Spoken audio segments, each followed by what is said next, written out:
Армысыз қадірмен көрермен, біздің ғалым бағдарламасын тамашалап отырсыздар.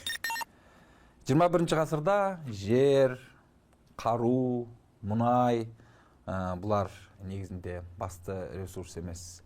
Басты ресурс 21 ғасырда ол жасанды интеллект, дерек және робототехника.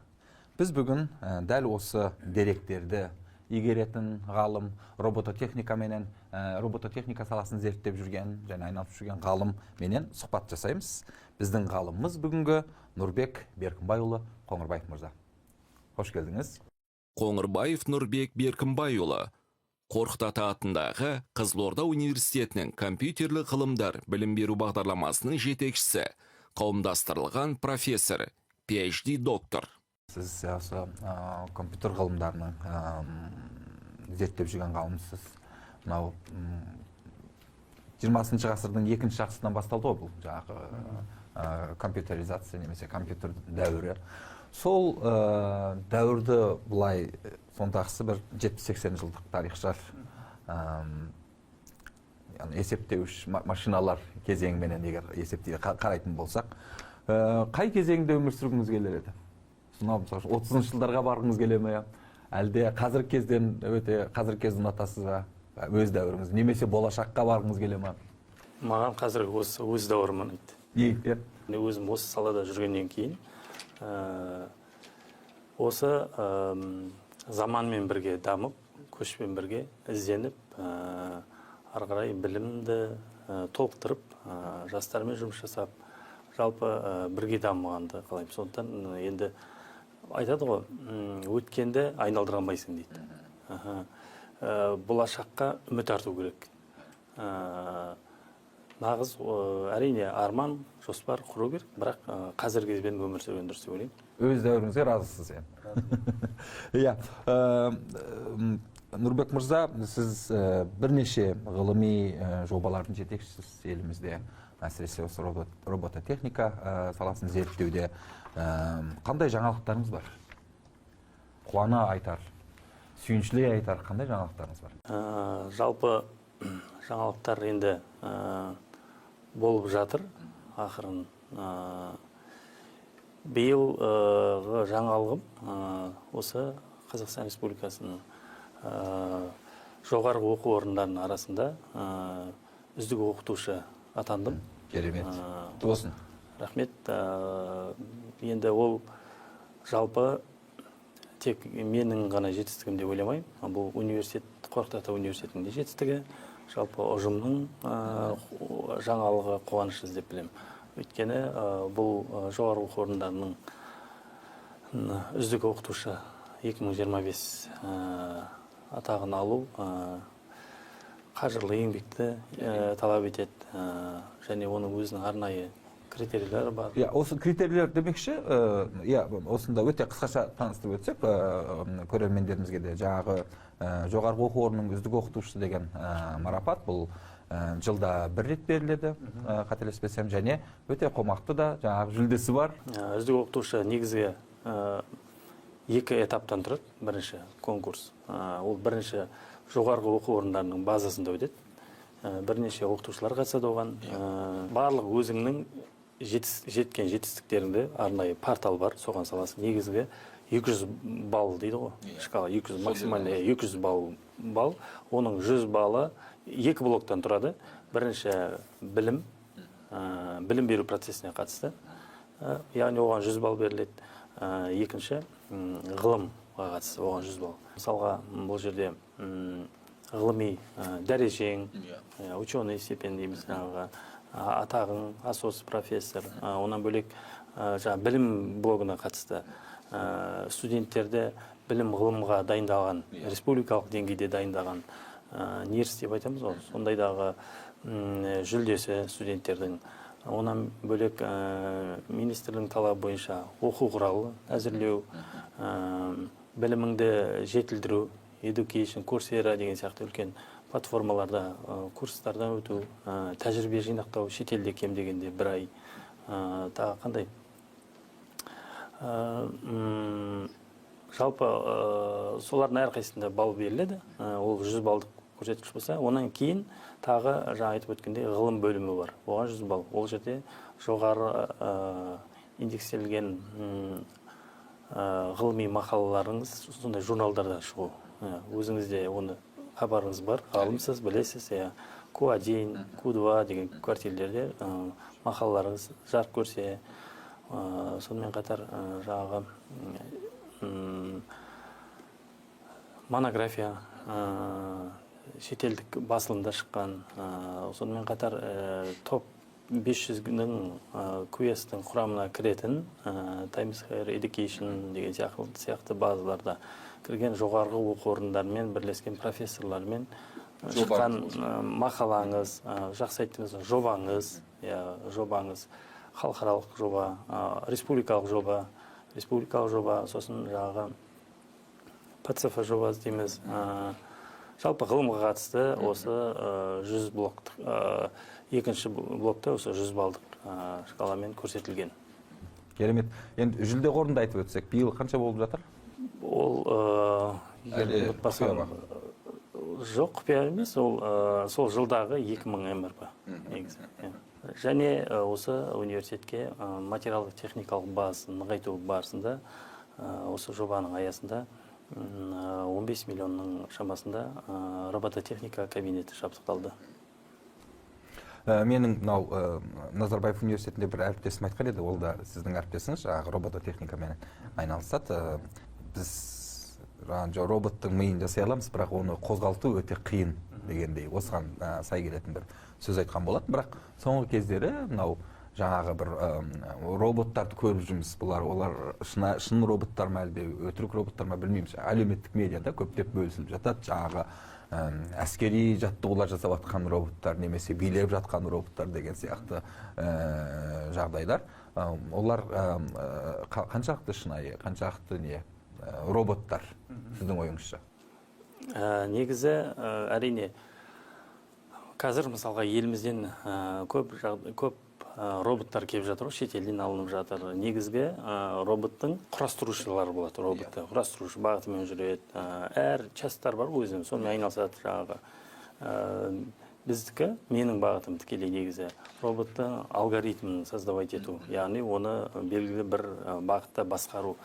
Жалпы мен айтар едім, ең негізгі қиыны бұл роботты басқару. Оның өзінше шешім қабылдау, интеллектуалды. Мысалға кез келген препятстволардан қашу, кедергілерден қашу деген сияқты. Бұл роботтар енді елімізде осы робототехника школы белгілі деңгейде қалыптасып келе жатыр. Қалыптаса да береді деп ойлаймын. Сол жағы өзіңіз айтқандай билетіп жатады басқа сондай роботтарды алып жатқан мекемелерде баршылық. Негізгі оны ары қарай өзінің ішіне программасын жазуы, өзі сол роботты шешім қабылдай алатындай жасау. Өзің алгоритмнің программасын жазып, роботқа команда беріп, өзіңнің платформаңы жасау негізі. Ондай дәрежеге жеткізудің алдында тұрған қандай кедергілер бар? Енді кедергілер болғанда әрине бірінші кезекте мен ойлаймын, негізі ғылыми школаны қалыптастыру, мамандар болу керек, қызықтыра білу керек. Әрине, онан кейін финансирование, қаржыландыру көзі болу керек. Өйткені ғылыммен бірге қатар жүріп отыру керек. Қажетті, өйткені техника ғой, қажетті құрылғылар алуға тура келеді деген секілді. Жаңағы үздік оқытушы болу үшін өте маңызды критерийлердің бірі өзіңіз айтып өткендей, жаңағы студенттерменен жұмыс істеу, шәкірт тәрбиелеу ғой негізінде. Бұл тұрғыдан қарайтын болсақ, осы биыл ғана, биыл болғанда 2025 жылы жаңағы жас ғалым грант қаржыландыру жобасын ұтып алыпсыздар. Жаңағы жас ғалымдар тәрбиелеп жатырсыз, солардың жасап жатқан жобасына жетекшілік етіп жатырсыз. Шәкірттеріңіз жайында айтып өтсеңіз, олар не істеп жатыр? Бағана алдыңғы жобада айтып өткендей, бірнеше магистранттар тәрбиеледік деп. Ол магистранттарды біз ары қарай бағыттап докторантураға жібереміз. Әрине, енді алдағы уақытта біз университеттің базасынан докторантура мамандығын ашу жоспарда бар. Дей тұрғанмен біз магистранттар дайындағаннан кейін олар белгілі бір деңгейде жұмыс жасап, не ғылыммен айналысады, не болмаса басқа өндірістік салаға кетіп жатады ғой. Сол сияқты мысалға біздің де әріптесіміз Ибадулла Сәбит Ибадуллаевич өзімізбен бірге жұмыс жасайды. Негізінде қосымша өндірісте де жұмыс жасайды. Бұл жігіт екеуміз бірге осы тақырыбымыз, бағытымыз бір, жас ғалым, PhD доктор. Осы жобаны берген болатынбыз. Жаңағы жасанды интеллекттер көмегімен робототехникаларды басқарудың платформасын әзірлеу. Яғни бағана өзіңіз айтып отырғандай роботтарды билететін, ұшыратын, жүргізетін именно осындай разработка жасау программа. Сол жобаның негізінде проектіні ұтып алды. Сәбит әріптесіміз жас ғалым. Жобаның құны 30 миллион тұрады. Жас ғалым жобасына. Енді бұл жоба қазіргі таңда жұмыс алғашқы жылы басталып, енді жұмыс жүргізіліп жатыр. Осының негізінде ары қарай жас магистранттарға бағыт бағдар беру, жоғарғы квартелдегі мақалалар жариялау, және екіншіден бұл жас ғалым жобасының ерекшелігі, ол оқытушы толықтай бұл сабақ беріп, не болмаса университетте жүру міндет емес. Ол қосымша 0,25 немесе 0,5 ставкіде ғана болу керек.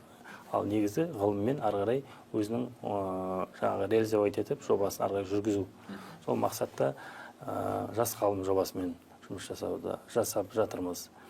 Онан бөлек тағы да алда бірнеше жобалар бар. Өйткені университеттің арнайы ректорының грант бөлінеді бізге, біздің жастарымызға, жас магистранттарға, жас оқытушыларға сол бағытта жұмыс жасау жоспарда бар. Бұған дейінде осы биыл 2025-те кафедрадан да осы жас ғалым жобасын оқытқан әріптесіміз бар. Керемет, құтты болсын. Нұрбек мырза, жаңа жоғарыда айтып өттіңіз, мысалы үшін елімізде осы компьютер саласында жақсы мектептер қалыптасып келе жатыр деп, қалыптасып жатыр деп. Цифрлық кадрларды жеткілікті түрде даярлап жатыр ма? Бүткіл елді алып қарайтын болсақ. Қарқынды дамып деп айтайын, қарқынды дамып келе жатыр деп айтайын. Өйткені жоғары министрліктен көптеген осы ақпараттық технологиялар білім беру бағдарламасына көптеген грант бөлінеді. Өте жоғары гранттар бөлінеді. Және ақпараттық қауіпсіздік білім беру бағдарламасына гранттар бөлінеді. Енді қазір осы IT саласының қарқынды дамып жатқанында белгісі шығар. Сондықтан цифрлы Қазақстанды қалыптасу үшін де біз бірінші өзімізден бастауымыз керекпіз. Мақты кадрлар дайындауымыз керекпіз. Осы салада үлкен гранттар бөлініп, квоталар бөлініп, арнайы жеңілдіктер қарастырылып, білім алушыларға мүмкіндіктер жасалған. Сонымен қатар жоғарыда тағы бір өте қызықты жайтты айттыңыз, роботтың шешім қабылдай алу, роботты шешім қабылдай алатын жағдайға жеткізу деген. Шешім қабылдау дегеніміз бұл таңдау жасау. Ал таңдау жасау дегеніміз бұл этика мәселесінің тақырыбы да. Ал этика мәселесі деген бұл философияменен тікелей қарым-қатынасы бар, жаңағы морал философиясымен тікелей қарым-қатынасы бар сала. Жалпы мынау осы компьютер ғылымдарында ғалымдар этика зерттеулерін жасай ма? Мысалы үшін робототехника, сіз өзіңіз мысалы үшін жасайсыз ба этика зерттеулерін? Яғни роботыңызды әлдеқайда этикаға сәйкес бір өнім ретінде қалыптастыру үшін қандай зерттеулер жасайсыз этикаға байланысты? Жалпы мен түсінгенім сұрағыңыздан ары қарай өндіріске енгізуге, негізі айлық химиктер дейміз ғой, олар бірнеше химиялық элементтерден алтын жасауға болады деп ойлайды. Ал алғашқы авиаторлар ол ұшақты моделирование жасамай-ақ бірнеше биіктікке ұшыруға және маневр жасауға болады деп ойлайды. Бұл жерде айтқым келгені негізі көп жағдайда бір жалпы ойлайды, мысалға тәжірибеге сүйеніп былай жасай салуға болады деген. Негізі менің айтайын дегенім ғылым бірінші ғылыми тұрғыда зерттеу керек. Біз мысалға ракетаны ұшыратын болса, оны тек дайындап аспанға ұшырып жүрмейді оны. Оны моделированиесін жасайды, расчетін жасайды, визуальный программировать етеді, траекториясын белгілейді, ол визуальный программасын жасап, баратын жеріне барып келіп, сонан кейін барып, оны уже апробациясын жасайды.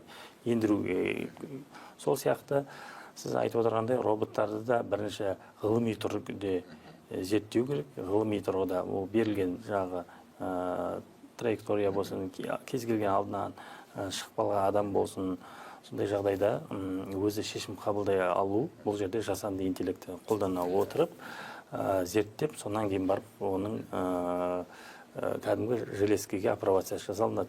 Жаңағыдай, мысалға, жасанды интеллект шығып жатыр, роботтар ол қауіп па деп айтылады. Негізі ешқандай ол қорқатын ештеңе жоқ, қауіп емес. Ол керісінше адамға көмектеседі. Оны жасағанда ғалымдар бірінші оны дайындағанда оның барлығын зерттеледі. Сөйтіп барып, оны қолданысқа енгізеді.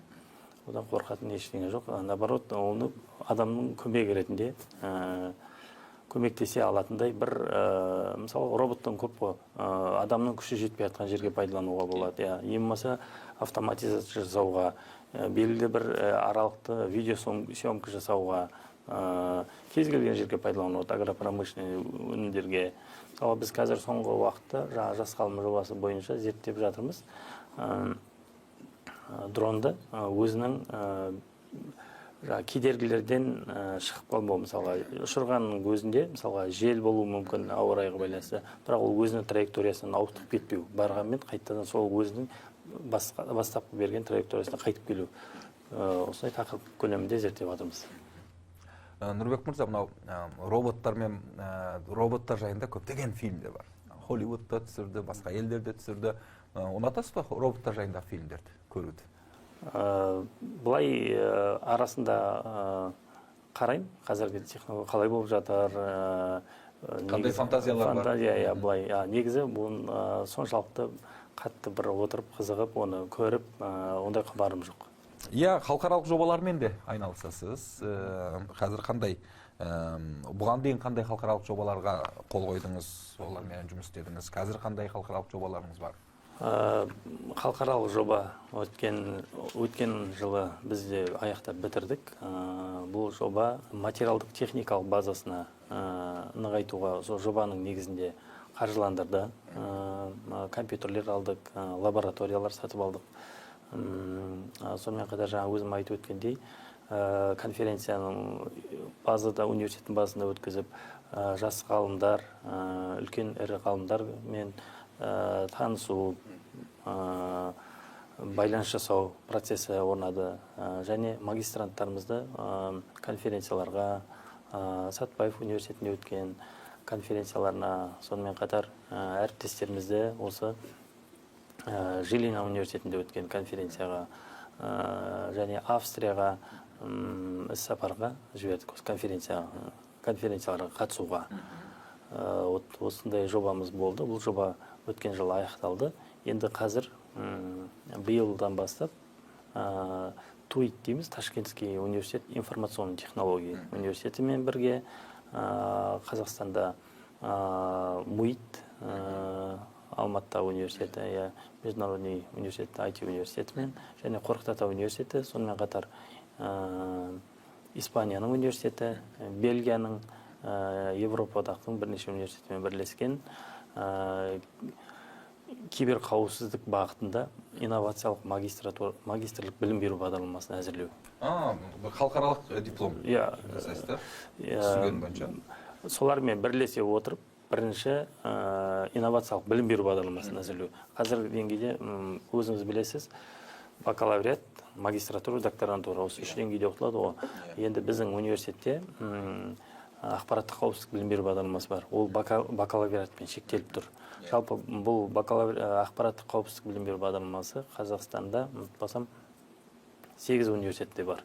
Оның көпшілігі Алматы, Астанада. Бізде бакалавриат, енді магистратураға біздің түлектер бітіргеннен кейін сол магистратурасына Алматы, Астанаға кетіп жатады.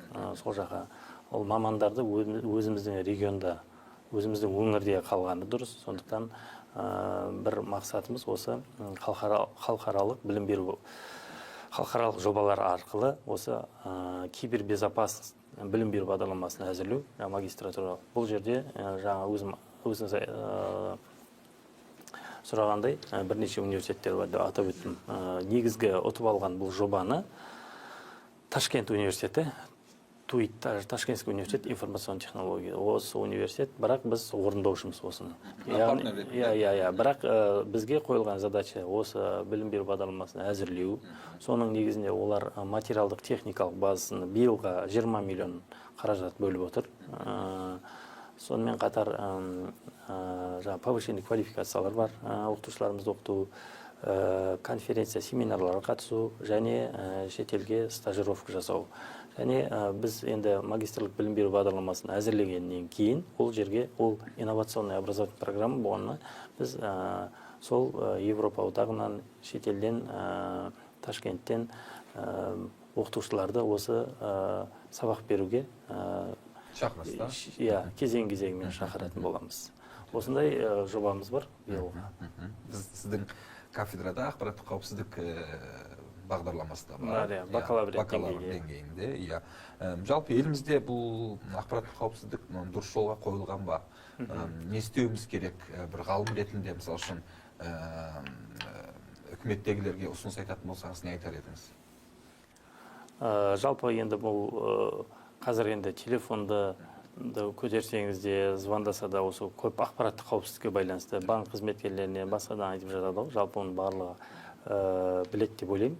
Негізі бұл енді қазір кез келген адам, осы бала болсын, орта жаста үлкен кісі болсын, осы ақпараттық ғасырда көп қой, мысалға неше түрлі фишинг сайттар болады, басқа болады, оған мұқият болу керек деп ойлаймын. Жалпы негізі өзім дижитал сауат өте маңызды. Сауатты болу керек. Мысалға әр түрлі алданып қалмау керек, осы жағынан абай болу керек деп ойлаймын. Жалпы енді бізде жаңағы осы ақпараттық қауіпсіздік саласы неге қазір көптеген мысалы гранттар бөлініп жатыр, мемлекет деңгейде қозғалып. Өйткені осы ақпараттық IT саласы тұрғаннан кейін оның негізгі қауіпсіздігі болады. Соны қауіпсіздігіне тікелей жауап беретін мамандар даярлауға қажетпіз. Оны мысалға программа шықса, бұл программа шыққаннан кейін бір определенный қажетті. Онан кейін сол программаға қарсы вирустар да шығады. Мысалы, антивирусный программа да шығады. Ол антивирусный программа шыққаннан кейін соған сәйкес вирустарды да дайындайды. Программаны сатып алу мақсатында. Сол үшін негізгі IT саласы да бірнеше бағытқа бөлінеді ғой. Разработка, мысалға AI мен веб-разработка дейміз, администрирование жағы дейміз. Осы қауіпсіздік жағы өте ауқымды мәселе болып тұр қазір. Сол салада көптеген мамандар даярлау бағытында, жаңа қайталап айтам, гранттар бөлініп, түлектерді осы именно қысқаша направление бұл узкий, осы салада жұмыстар жүргізілуде.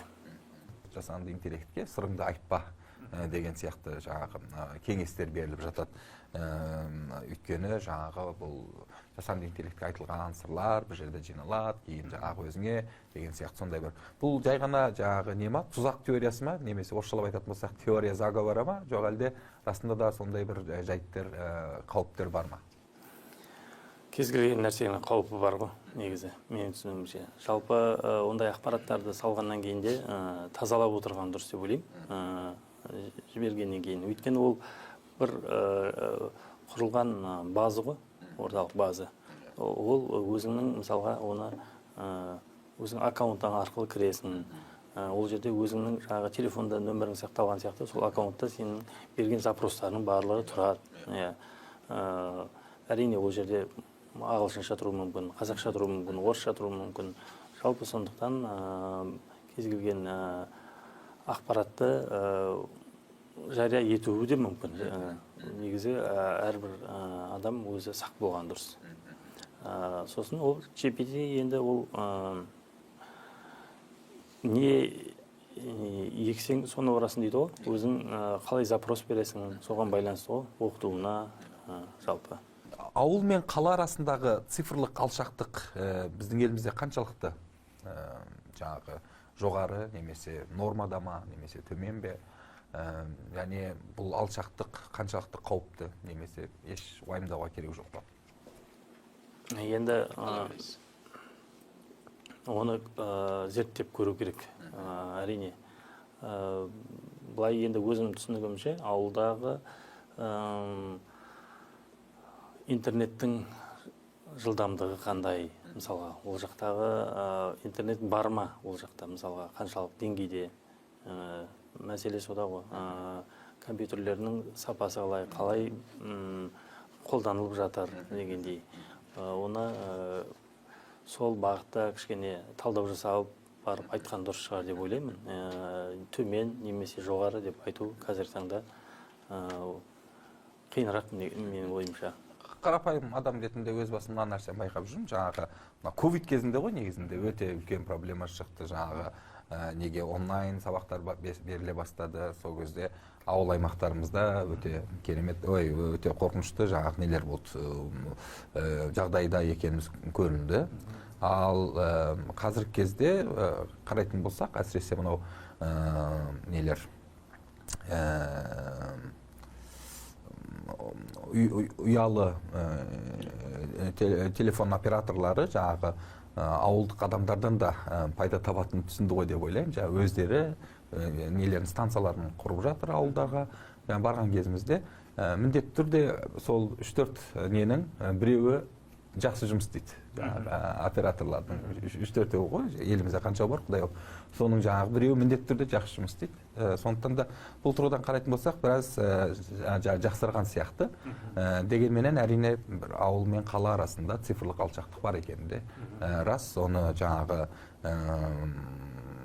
неге дейін тепе-тең балансқа деу әкелгенше жұмыс істеуіміз керек сияқты әлі де болса. Сіздерге ең көп қойылатын сұрақты қойғым келеді. Бәлкім жалыққан шығарсыз бұл сұрақтан, дегенменен сұрағым келіп отыр. Анау программист болу үшін міндетті түрде университетте оқу керек пе? Міндетті түрде деп айта алмаймын. Егер баланың өзінің табиғи таланты болса, ары қарай ол бала ізденсе, жаңағы өз самоучка дейді ғой, сондай да программистерді кездестіріп жатамыз. Ол дипломы жоқ, бірақ белгілі бір деңгейде дипломы бар балдардан да мықты біледі. Өйткені ол сол саладан өзін жоғары жағынан көргісі келеді. Сондықтан қазір шетелдің өзінде мысалы бар ғой, дипломсыз жұмыс жасап жүрген программистер бар. Ал университет енді дипломмен қатар балдарды академиялық орта тәрбиелейді. Әрине бағдар береді. Жаңадан сұранысқа сай тілдерді мысалға дайындайды рет-ретімен. Бірнеше языкі программирование бар мысалға. Сол тұрғыда балаға тікелей қай бағытта келе жатыр, сол бағытта дұрыс-бұрыс сол жағына беріп отырады. Әрине ол университетте оқыған бір үлкен жетістігі. Ал бірақ енді біздің елімізде әрине дипломды әлі де ол талап етеді. Өзіңіз білесіз, дипломсыз тұратын компаниялар бар ғой, бірақ дегенмен ол бала мүмкін ары қарай ғылыммен айналысқысы келетін шығар. Мысалға басқа академиялық ортада шетелде оқысы келетін болатын шығар, мәселен. Сондықтан шектеу жоқ, оқыған дұрыс қой деп ойлаймын. Ал негізі, егер шын программист боламын деген бала өзі мақсат қойса, ол өзі ізденіп, қазіргі таңда мысалға барлық электрондық кітаптар бар, ютубтың көзі бар. Көп рахмет. Болашақ кенеттен келмейді, ол кодпен жазылады, ол алгоритммен құралады. Біздің ғалым Нұрбек Беркімбайұлы Қоңырбаев, профессор, көп рахмет сізге. Рахмет сіздерге. Сыр елі, жыр елі деп айтып жатамыз ғой. Біз осы Қызылорда Қорқыт Ата университетіне келгелі бері бұл тіркеске тағы бір тіркес қостық. Сыр елі, жыр елі және ғылым елі. Көп рахмет. Келесі бағдарламада кездескенше сау, сәлемет болайық.